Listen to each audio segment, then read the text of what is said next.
The Guardian has just reported that evidence indicates that California police worked in conjunction with members of the alt-right and neo-Nazis in order to pursue counter-protesters. These are people who went out and protested against white nationalism, and even though some of them were victims of violent crimes, the police in this case allegedly went after those counter-protesters as opposed to the perpetrators of the violence.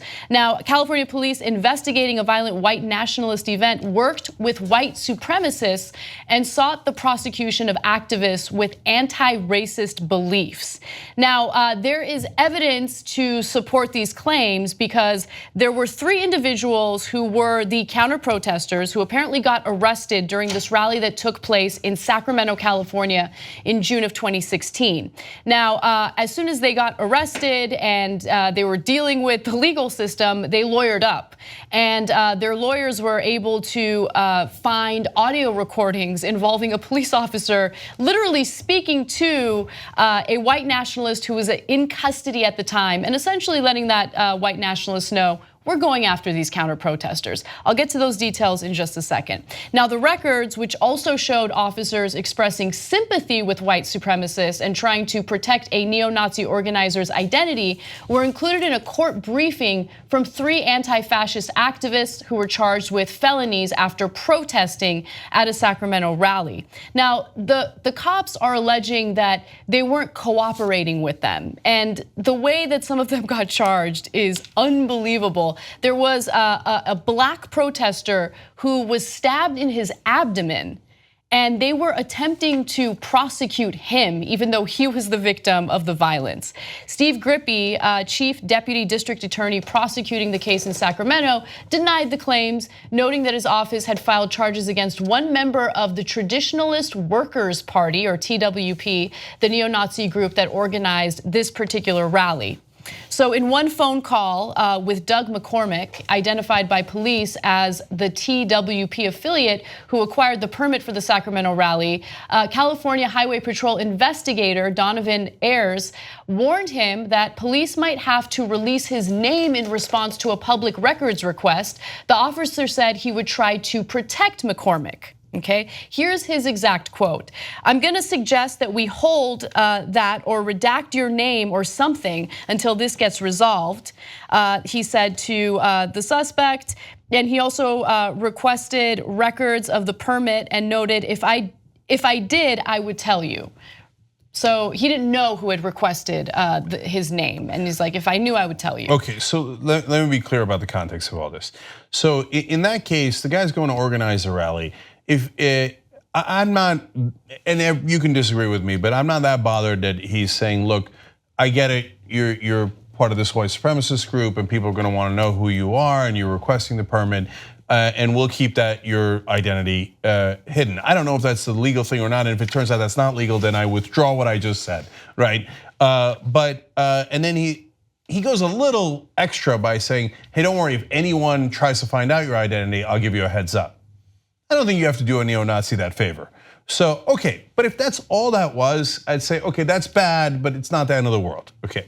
But the case that Anna mentioned earlier, and there was a number of these, but that African-American protester was stabbed in the abdomen, chest, and hand, right? So, but they consider him the suspect. Yes. Okay, so then, okay, you're like, but you know what? Maybe they got into a knife fight and he got stabbed, but he also stabbed someone else. That's possible, right? And just because they're neo-Nazis doesn't mean you shouldn't protect them. We have freedom of speech in America. And if people came and committed violence against them, you should arrest the people who committed the violence. Okay, but so when you now look at the facts of why were they thinking the guy who got stabbed was the suspect and they were actually targeting him? The cops were targeting him in that case. Their evidence was that there was a Facebook photo of him holding up his fist. And they said that that was a, quote, black power salute, and that he supported, quote, anti-racist activism. And it demonstrated his, quote, intent and motivation to violate the civil rights of the neo-Nazi group. Yeah. So, okay, he gets stabbed in the chest, hand, abdomen, etc. That is not good evidence. He holds up a black power salute That is great evidence that he intended to violate the civil rights of the neo-Nazis, so he's the suspect. Oh my God. No, that fact pattern is atrocious. So luckily, the actual victim in this case, which is the black man who was in the hospital, was never charged. However, the cops did recommend 11 charges, and the offenses included disturbing the peace, conspiracy, assault, unlawful assembly, and wearing a mask to evade police. That might have been one of the things that pissed them off the most. Because what do I say all the time on the show on these cases? Which is the biggest crime in America is one that's not actually illegal. That's disrespecting a police officer. So you wear a mask, well, hey, you're trying to evade the police. I don't care that it makes me angry. And I'm giving the cops the benefit of the doubt here. And I don't think they deserve it at all. So I mean, the more likely explanation is they just sympathize with the white supremacists. But if you're gonna give them the benefit of the doubt, oh, you're wearing a mask, that pisses me off. I don't care that you got stabbed. I'm gonna consider you the suspect. And for the prosecutor makes the decision of whether the case goes to court. But the cops made the decision to charge him with 11 counts for having his fist up in the air in a salute and wearing a mask. But of all the white supremacists that brought weapons to the rally, by the way, there was 5 different guys that they identified as having knives, and several of the anti-fascist protesters were stabbed. Only one white supremacist was charged. All the other ones, there's a guy named Punio. He's another member of this TWP group, the white supremacist neo-Nazi group. He was in the vicinity, the cops agreed that he was in the vicinity of another victim at the time, and he had a knife on him. The cops go to talk to him after he's been arrested on a separate charge of domestic abuse. So now you might look, now normally if a cop goes into a situation where this guy is now involved in another act of violence, he might be a little circumspect. They're like, hey, I don't know about this guy, right?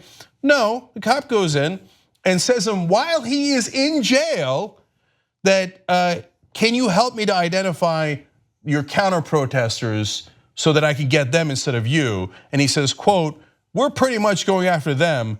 We're looking at you as a victim. Wow. Wow, wow. You always want to think that this is like 1 or 2 bad actors, but then you see how the ranks of the cops in this case close. And I mean, as you say, in a kind of an awful, grotesque way, when you've got a stabbing victim who's hoping that the cops are really their allies, right? I mean, when you're already in a very, very intense exchange with these with this right wing, with these supremacists, white supremacists, there's going to be trouble, and you figure that the peace officers there are your allies, and to see this grotesque situation unfold. As I say, you hope it's a few bad actors, but the more you get into the story, you realize, yikes, it's worse than that. It's kind of an institutional thing. Right, and so I don't know what percentage of this police department consists of the bad apples, but what I do know is that, time and time again, we have these conversations about people not trusting the authorities, right? Running away from the authorities as soon as they want to stop them. Walter Scott is the first person that comes to mind because he ran away from a cop and literally got shot in the back several times as he was running away.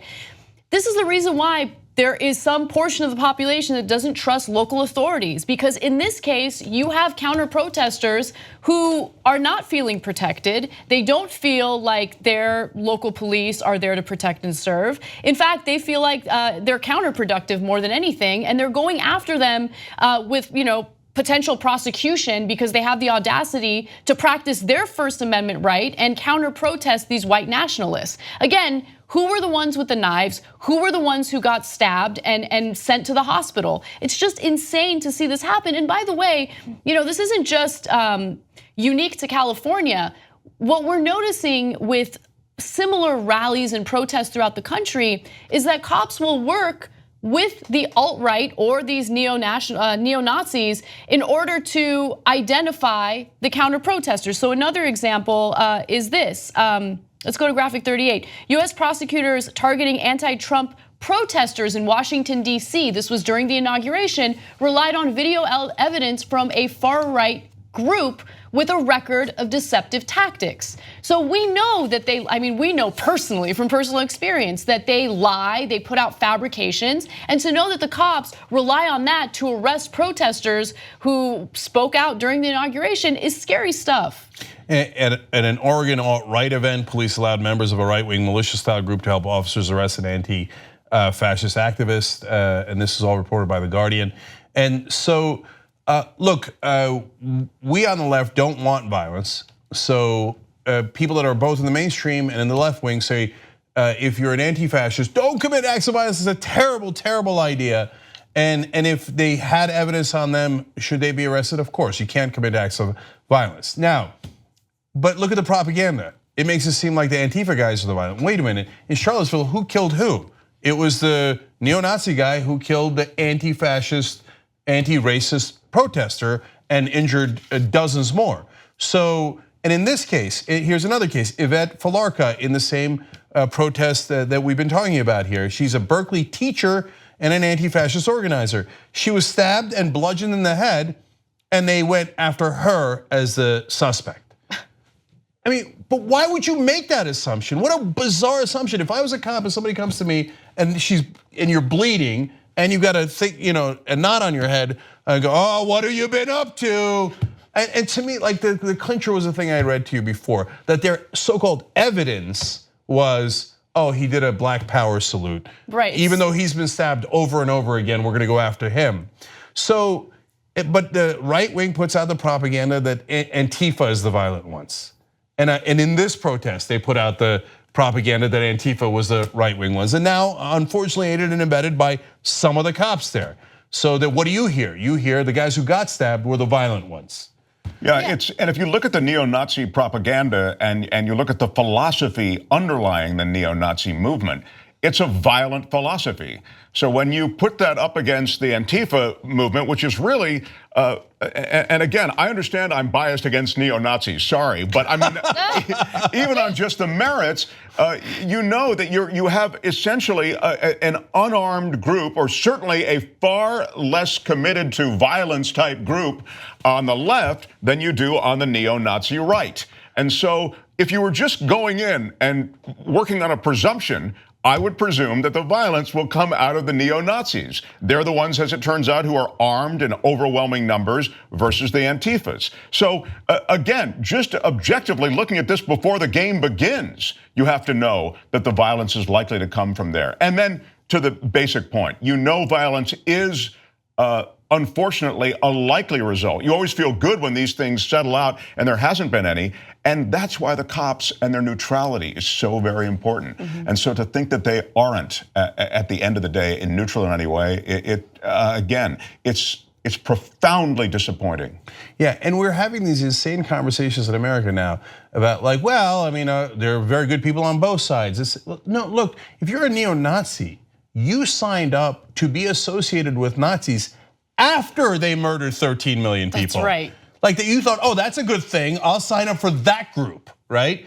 So, like to Mark's point, your political philosophy is predicated on enormous violence, a history of the worst violence the world has ever seen. So if the cops were to make any assumption, it would be a fair assumption to say that, hey, we should be careful about those guys because they signed up for a group that has historically lived and breathed violence. But we're not asking the cops to make assumptions. All we're asking them for is to be neutral and actually judge the facts. And instead, they make the assumption that the Black Power salute is so dangerous that even if they got stabbed, that they're the suspect and not the neo-Nazi who signed up to be a Nazi. Right. And who had knives. I mean, that's crazy. You just watched the video by the Young Turks, home of the revolution. If you'd like to get a lot more than that, get the full show by becoming a member. tytnetwork.com/join.